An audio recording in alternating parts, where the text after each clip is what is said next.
আসসালামু আলাইকুম, সবাই কেমন আছেন? আজকে আমাদের সেহরির জন্য অনেক তাজা ছাগলের মাংস রান্না করব। রেসিপিটা আপনাদের সাথে শেয়ার করব। মাংসগুলো একদম কেটে ছোট ছোট করে আমি নিজেই পরিষ্কার করে ধুয়ে পাতিলে নিছি। এখানে প্রথমে পেঁয়াজ একটু বাড়াই দিতে হবে। ছাগলের মাংসতে পেঁয়াজ একটু বাড়াই দিতে হয়। আদা বাটা, রসুন,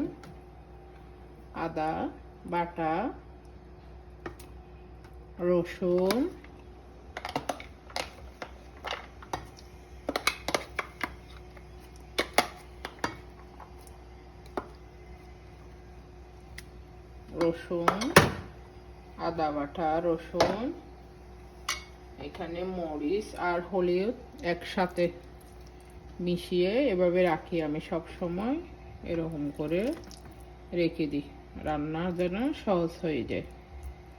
এভাবে রাখলে রান্নাটা সহজ হয়ে যায় রান্না করতে। আর মাংসের মশলা দিব। এখানে সব ধরনের মশলা একসাথে এভাবে আমরা মাংসের জন্য তৈরি করে রেখে দিই।